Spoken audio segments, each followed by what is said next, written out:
Assalamualaikum warahmatullahi wabarakatuh kepada anda semua fans Harimau Malaya. Kita jumpa kali ini untuk sesi preview perlawanan Piala AFF Mitsubishi Electric antara pasukan kesayangan kita Malaysia menentang pasukan Vietnam. So macam mana fans Harimau Malaya, ekor harimau sejati, puas hati dengan dua perlawanan yang telah kita harungi? Tak boleh kita nafikan, perlawanan pertama memang kita nampak obvious lah, sangat struggle untuk menewaskan pasukan Myanmar. Mujur kecekapan daripada Shihan berjaya menyelamatkan penalti dan kita dapat menang 1-0. Dan perlawanan kedua baru-baru ni kita cemerlang menewaskan Laos dengan jumlah jaringan yang lebih besar, iaitu dengan jaringan 5-0. Tapi kita tak boleh tipu diri sendiri. Laos memang jelas bukan saingan utama, bukan tandingan. So ujian sebenar kita adalah menentang pasukan Vietnam ini. So kat sini kita boleh tengok tahap sebenar pasukan kita. Alright, untuk pasukan The Golden Star Warriors ni pula, iaitu Vietnam, dia baru mengharungi satu perlawanan, iaitu menentang Laos. Dia menang lebih besar daripada kita 6-0 dengan jaringan yang boleh dikatakan sangat mudah dan permainan yang sangat didominasi oleh mereka. Macam mana head to head antara kedua pasukan? Aku prefer untuk kita ambil 10 perlawanan terakhir. Dalam 10 perlawanan terakhir ni, kalau ikut stat memang agak menggerunkan lah untuk kita. Sebab daripada 10 perlawanan tu kita kalah sebanyak 8 kali kepada Vietnam. 1 seri dan hanya 1 kemenangan. Itu pun kemenangan terakhir kita adalah pada 2014 di bawah kendalian Dollah Saleh. Sama juga dalam Piala AFF juga. Tapi masa tu pasukan kita ditunjangi oleh tenaga-tenaga veteran seperti Syukur Adan, Indra Putra, Pia dan beberapa lagi lah yang senior. So dekat situ menunjukkan kita dah 8 tahun sebenarnya tak dapat tewaskan Vietnam. Apa berita daripada tim ataupun kecederaan yang ada dalam camp pasukan kita? So far of course semua tahu Jimmy memang out, Kuzami PE memang injured, belum dapat diturunkan. Darren Lock juga masih diragui dan dia masih akan dinilai sebelum perlawanan terakhir ni sama ada boleh diturunkan atau tak. Afro yang menjadi kerisauan sebab perlawanan menentang Laos tu dia dikeluarkan pada half time, tapi selepas kita jumpa dia di airport sebelum berlepas semalam, dia menegaskan bahawa dia tidak mengalami sebarang kecederaan. Pertukaran tersebut hanyalah taktikal untuk merehatkan beliau supaya beliau tidak tercedera diasak oleh pemain Laos. Okey, apa yang kita boleh jangkakan pada perlawanan malam esok antara Malaysia dan Vietnam? Aku merasakan kekuatan ataupun nadi pasukan Vietnam tu akan terletak kepada player yang beraksi di Liga 2 Perancis, iaitu Nguyen Quang Hai yang beraksi untuk Pau FC. Sebab aku nampak permainan dia adalah dia orang yang akan provide creativity dan juga distribute bola kepada winger, kepada striker. Jadi dia akan tertumpul kat situ. Kebanyakan bola melalui counter attack ke daripada defend akan cari dia untuk memulakan serangan. So bila dia bebas di atas padang, mungkin akan mengundang bahayalah kepada pasukan kita. Sambil tu di bahagian midfield juga aku rasa akan dibantu oleh Du Hong Dung yang juga menjaringkan gol pada perlawanan menentang Laos itu, sebab dia adalah CM yang mungkin akan tambah stability, akan beri stability dan cuba kawal keadaan dalam permainan. Untuk serangan, of course aku rasa dua striker ni akan turun bermain, iaitu Nguyen Tin Ling yang juga menjaringkan gol pada perlawanan menentang Laos dan juga Nguyen Van Quet. Ni dua ni aku rasa memang akan diturunkan sebab diorang pun kira senior lah, nama besar di Vietnam. Tapi anytime kalau diperlukan ketajaman tambahan untuk barisan serangan, aku percaya Nguyen Van Tohan akan turun sebab dia kira macam pemain berpotensi besar untuk menambah bahaya pasukan Vietnam di bahagian serangan. Kalau kita tengok permainan menentang Laos tu sebenarnya, aku tak rasa sebenarnya boleh jadikan perlawanan tu panduan lah, sebab macam ketika Malaysia menentang Laos juga, Laos gagal beri saingan yang sepatutnya lah, bukan level yang sama. Jadi agak bebas aku tengok pasukan Vietnam bermain. Cumanya daripada 6 gol tu, 3 gol yang dijaringkan adalah melalui hantaran ataupun cross ke kotak penalti. Jadi mungkin kalau kita dapat kenal pasti kaedah itu antara cara utama untuk mereka carikan gol, mungkin Kim Panggon boleh letakkan orang-orang yang betul untuk mengawal bola, mengelakkan bola hantaran jauh tu dapat kepada pemain mereka. Cuma aku pelik ke, bola-bola dia orang macam boleh kenal tuan tau.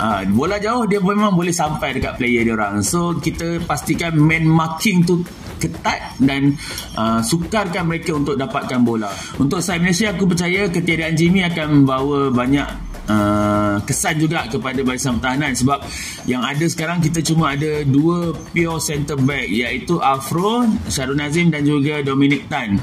Kita mungkin akan lihat Fazli Mazlan diturunkan sebagai pasangan tambahan untuk back 3, ataupun sebab melihat kepada perlawanan Laos tu, Kim Panggon dah cuba uji Brandon Gunn untuk diletakkan di bahagian pertahanan.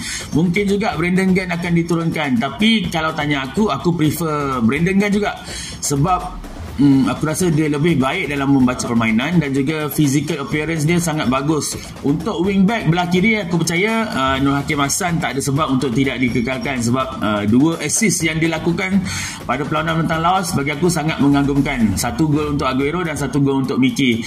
Dalam keadaan player-player kita yang terhad, kemampuan sebegitu untuk membantu barisan serangan sangat-sangatlah diperlukan. Dan aku percaya work rate yang ditunjukkan oleh Hakim Hassan juga memang boleh dipuji. Wingback belah kanan, kalau ikut lawan Laos, Syamil Izzuan, tapi aku rasa untuk lebih stabil kita perlukan Azam Azmi yang bermain di situ, sebab bila turun, bila kita kena attack, ability Azam Azmi untuk marking players untuk bertahan tu adalah lebih tinggi. Jadi aku rasa Azam Azmi lebih sesuai. Aku sendiri predict kita akan lebih banyak buat kerja defensif sebenarnya untuk perlawanan menentang Vietnam. Untuk bahagian midfield, of course pilihan utama aku adalah Brandon Gunn. Cumanya kalau diturunkan, dia diturunkan di bahagian pertahanan, aku meletakkan Stuart Wilkin yang perlu ada berdekatan dengan Nguyen Quang Hai.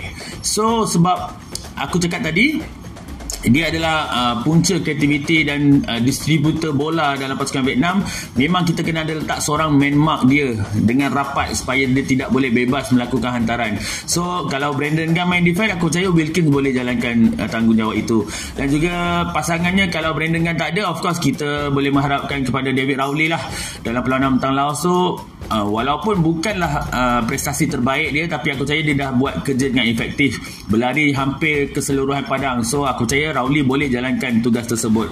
Untuk kiri dan kanan flanker memang tak boleh dinafikan. Kita memang mengharapkan kepada ketajaman Safawi Rashid dan Faizal Halim lah, 2 senjata utama kita. Cumanya bila Faizal Halim dah terlalu menyelah macam ni, mungkin ada strategi khas yang diaturkan oleh pasukan Vietnam untuk mengawal dia. So inilah masanya untuk Safawi step up untuk ambil balik tanggungjawab dia menjalankan gol. Kita pun mengharapkan ketajaman Safawi dapat kembali kepada tahap sebenar dia sebelum ni. Untuk bahagian tengah striker, siapa yang boleh diturunkan? Sebab Darren Lock kita belum pasti sama ada dia mampu diturunkan atau tak. So aku percaya mungkin Kim Panggon akan lebih prefer untuk turunkan Sergio Aguero. Dengan jaringan yang dilakukan pada menentang Laos tu mungkin menambah keyakinan. Dan kita nampak juga second half Kim Panggon meletakkan Aguero di bahagian tengah juga. Mungkin itu persediaan, ada tactical khas, mungkin jadi false 9 ke macam mana. Dan aku juga excited untuk melihat kita punya bakat baru Hakimi Azim untuk anytime diturunkan bila diperlukan. Aku percaya menjelang hujung-hujung separuh masa kedua, kalau kita sangat memerlukan jaringan, Hakimi Azim akan dimasukkan. Dan mungkin motivasi dia sekarang tengah berada di tahap tertinggi untuk buktikan yang dia memang layak dibawa bersama untuk pasukan kebangsaan. Untuk keseluruhannya, aku berharap taktikal Kim Panggon untuk malam esok tidak terlalu defensif, sebab sebelum ni pernah tengok masa lawan Bahrain di kelayakan Piala Asia, mungkin sebab kita berhadapan dengan pasukan lebih kuat, kita prefer untuk mengejar keputusan seri ataupun lebih bertahan. Tapi aku harap perlawanan esok kita lebih terbuka dan terus bermain seperti biasa untuk dapatkan gol. Aku nak perlawanan ni kita jadikan peluang untuk kita balas dendam terhadap Pak Hang Seo yang pernah menghina kita dulu. Katanya Vietnam tak akan kalah kepada Malaysia. So kita buktikan sebelum dia belah, kita kalahkan dia dulu. Dan aku percaya juga sebarang pertukaran yang bakal dilakukan pada separuh masa kedua adalah sangat crucial dan akan menentukan keputusan perlawanan. Sebagai contoh, Litak perlu dimasukkan untuk second half seperti 2 perlawanan sebelum ni. Bila dia masuk, nampak api enjin pergerakan pasukan kita tu semakin membara. Jadi Kim Panggon perlu pastikan Litak dimasukkan pada waktu yang betul. Dan juga of course macam aku cakap tadi, Hakimi Azim dia boleh menambahkan sengat pasukan kita. Sebab jadual kali ni sangat padat, pergerakan mereka, mobility mereka sangat kerap. Memang aku rasa untuk player kekal fit 90 minit agak berat. Jadi fresh leg sangat diperlukan untuk memastikan intensiti permainan kekal 90 minit. Apapun, kita ramai-ramai sokong pasukan Malaysia, doakan kejayaan dan kita akan mara ke peringkat separuh akhir. Sebaik saja kita tewaskan Vietnam kalau kita berjaya, insya-Allah. Okey, jumpa lagi untuk sesi preview yang lain selepas ini. Teruskan menyokong pasukan kebangsaan dan support konten-konten dari Harimau Malaya. Assalamualaikum, bye-bye.